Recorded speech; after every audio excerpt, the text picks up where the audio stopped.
जय श्री राधे कृष्णा। ओम नमो भगवते वासुदेवाय नमः।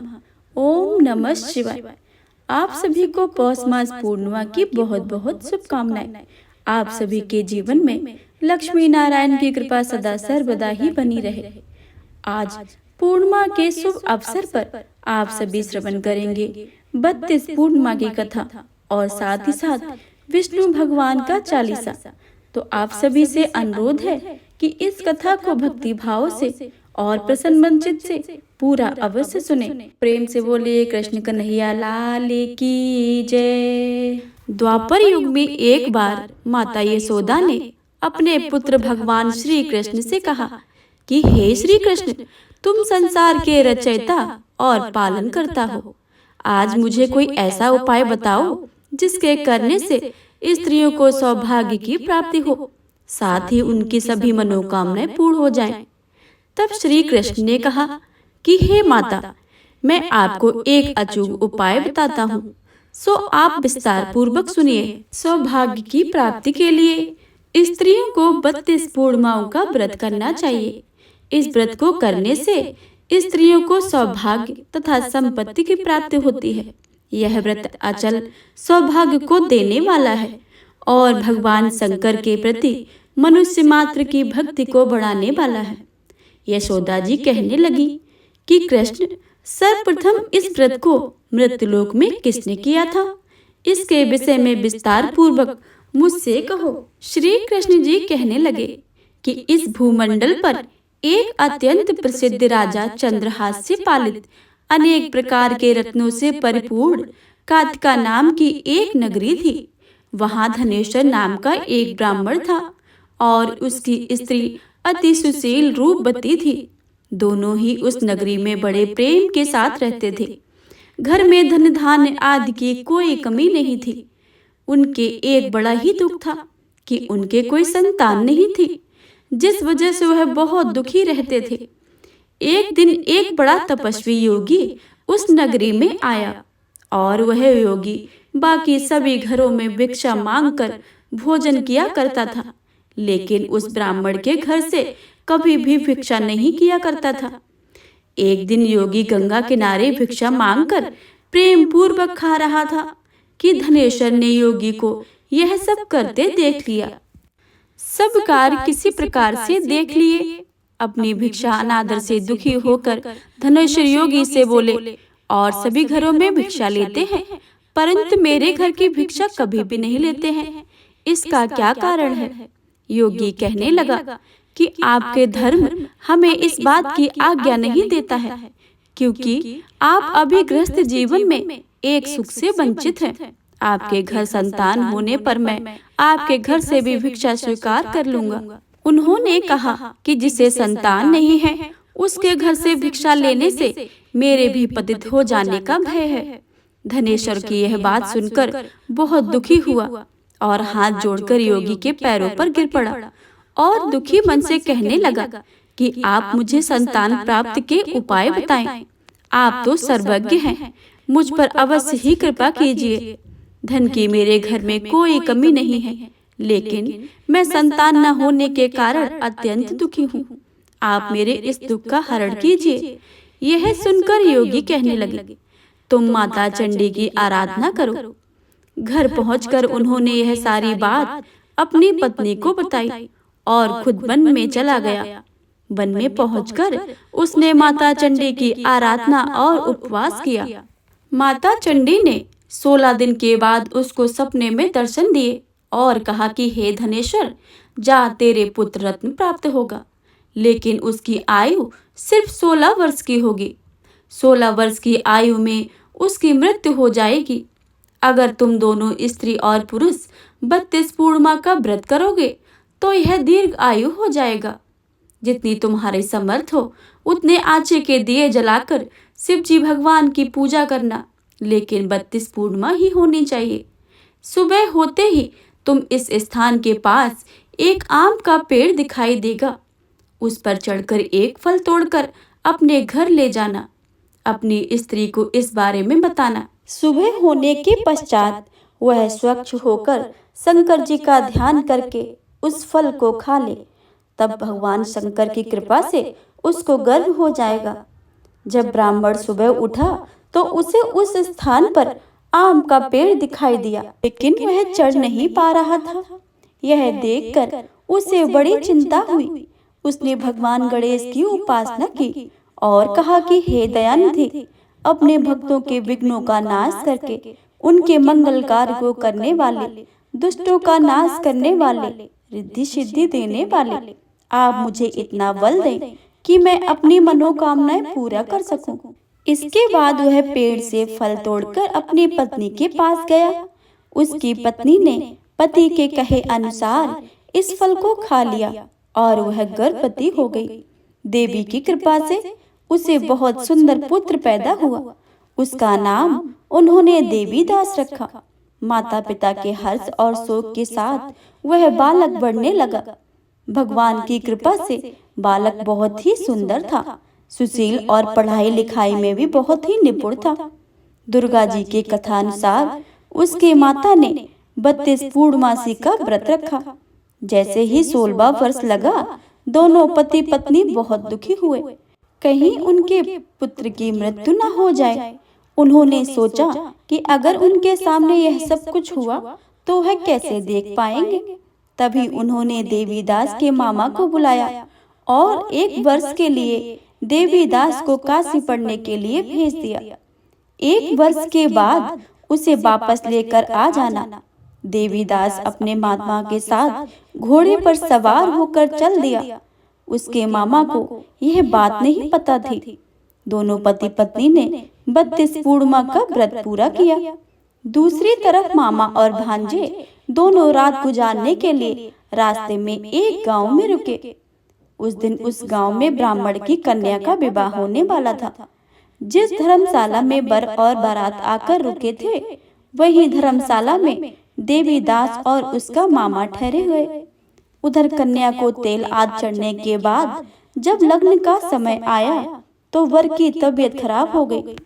वर के पिता ने अपने परिवार वालों से विचार विमर्श करके कहा कि यह देवीदास मेरे पुत्र के जैसा है, मैं इसके साथ लगन करा दूंगा और बाद में सारे काम मेरे बेटे के साथ पूर्ण हो जाएंगे। ऐसा कहने के बाद वर के पिता देवीदास को मांगने के लिए उसके मामा के पास गए और उन्हें सारी बातें बताईं। मामा ने कहा कि कन्यादान में जो कुछ भी मिलेगा वो हमें दे दिया जाए।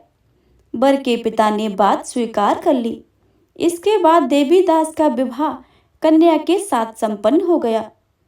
वह अपनी पत्नी के साथ भोजन कर सका और मन में विचार करने लगा कि ना जाने यह किसकी पत्नी होगी। यह सोचकर उसकी आंखों में आंसू आ गए। तब वधू ने पूछा कि क्या बात है, आप उदास क्यों हो? तब उसने सारी बातें पत्नी को बता दी। वह कन्या कहने लगी कि यह ब्रह्म विवाह के विपरीत है। आप ही मेरे पति हैं, मैं आपकी ही पत्नी रहूंगी, किसी अन्य की कभी नहीं होगी। तब देवीदास ने कहा कि ऐसा मत करिए, क्योंकि मेरी आयु बहुत कम है, मेरे बाद आपका क्या होगा। लेकिन उसकी पत्नी नहीं मानी और बोली कि स्वामी आप भोजन कीजिए। दोनों रात में सोने के लिए चले गए।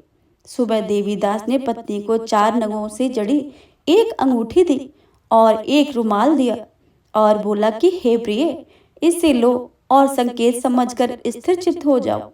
मेरे मरण और जीवन के लिए एक पुष्प वाटिका बना लो, उसमें सुगंधित वाली एक नभ मल्लिका लगाओ, उसको प्रतिदिन जल से सींचना और आनंद के साथ खेलो कूदो।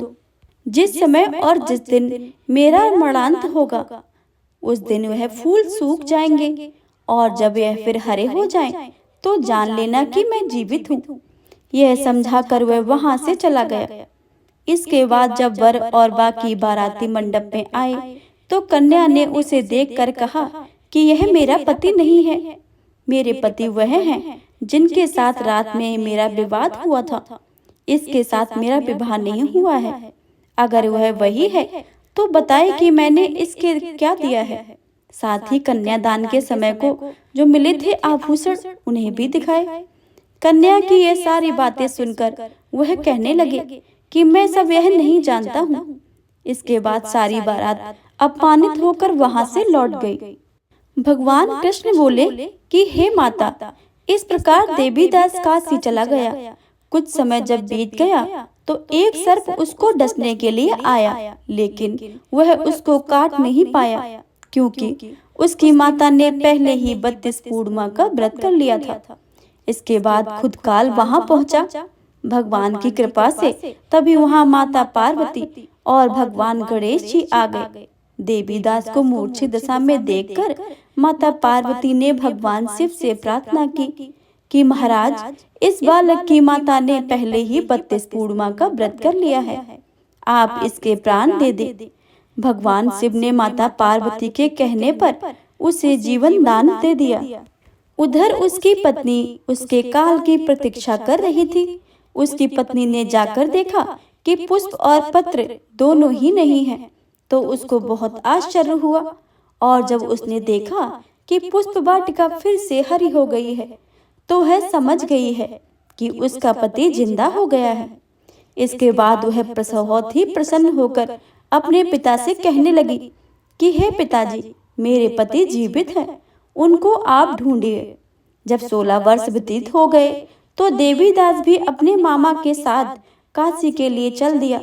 इधर उसकी पत्नी के परिवार वाले उन्हें ढूंढने के लिए जा ही रहे थे कि उन्होंने देखा कि देवीदास और उसके मामा उधर ही आ रहे थे। उसको देखकर उनके ससुर बहुत ही प्रसन्न हुए और उसे अपने घर ले आए। वहां सारे इकट्ठे हो गए और कन्या ने भी उसे पहचान लिया। देवीदास ने इसके बाद अपनी पत्नी और मामा को लेकर वहां से चल दिया। उसके ससुर ने उसे बहुत सारा दान दहेज दिया। जब वह अपने घर की तरफ चल रहा था तो उसके माता पिता को लोगों ने खबर दी कि तुम्हारा पुत्र देवीदास अपनी पत्नी और मामा के साथ आ रहा है। ऐसा समाचार सुनकर पहले तो उन्हें विश्वास ही नहीं हुआ, लेकिन जब देवीदास आया और उसने अपने माता पिता के पैर छुए तो देवीदास के माता पिता ने उनका माथा चूमा और दोनों को अपने सीने से लगा लिया। दोनों के आने की खुशी ने धनेश्वर ने बहुत सी दान दक्षिणा ब्राह्मणों को दी। श्री कृष्ण जी कहने लगे कि इस तरह धनेश्वर को 32 पूर्णिमा व्रत के करने से संतान प्राप्त हुई। जो स्त्रियां इस व्रत को करती हैं वह जन्म जन्मांतरों तक वैधव्य दुख को नहीं भोगती हैं और सदैव सौभाग्यवती रहती हैं। यह मेरा वचन है। यह व्रत संतान देने वाला है और सभी मनोकामनाओं को पूर्ण करने वाला है। तो प्रेम से बोलिए भगवान भोलेनाथ माता पार्वती की जय, विष्णु भगवान की जय। हे प्रिय भक्तों, अब आप सभी श्रवण करिए विष्णु भगवान का चालीसा तथा विष्णु भगवान की आरती। विष्णु सुनिए विनय सेवक की चितलाए, कीरत कुछ वर्णन करूं दीजिए गान बताए। नमो विष्णु भगवान खरारी, कष्ट न सावन अखिल बिहारी। प्रबल जगत में शक्ति तुम्हारी, त्रिभुवन फैल रही उजियारी। सुंदर रूप मनोहर सूरत, सरल स्वभाव मोहनी मूरत।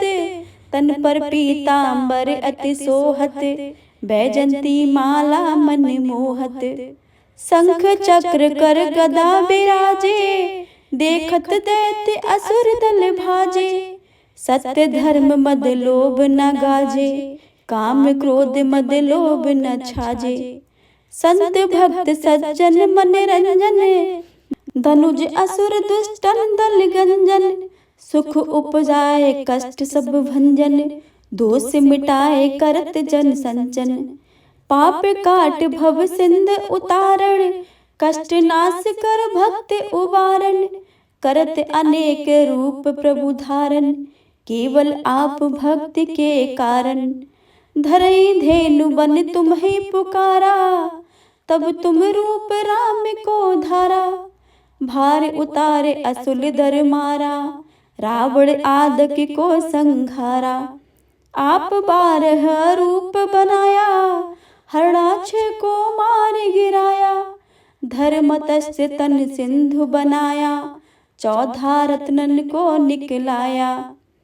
अभिनख असुर चंद मचाया, रूप मोहनी आप दिखाया।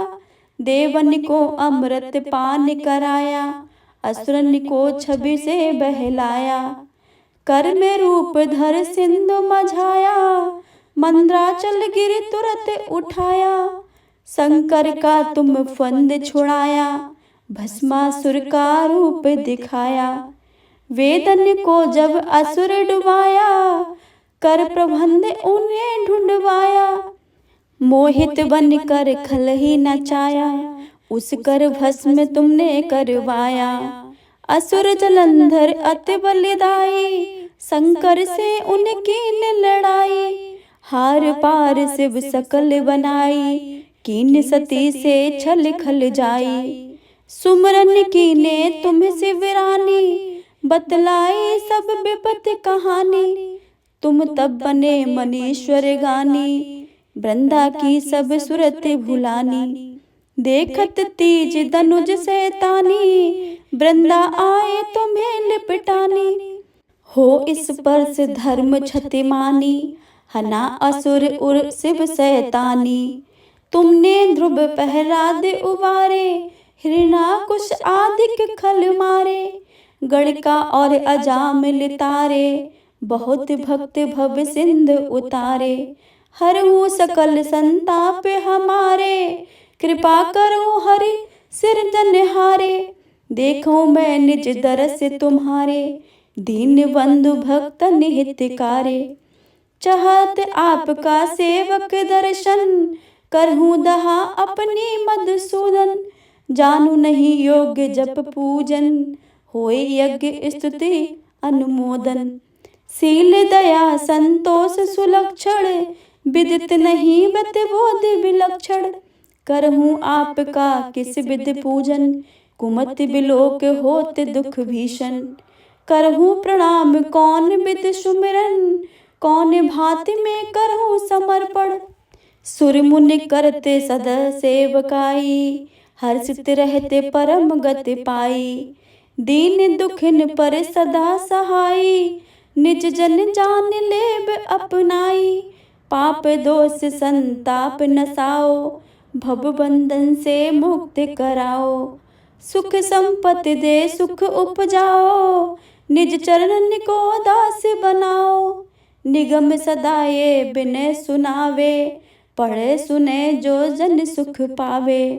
प्रेम से बोलिए भगवान विष्णु की जय, माता लक्ष्मी की जय। ओम जय जगदीश हरे, स्वामी जय जगदीश हरे।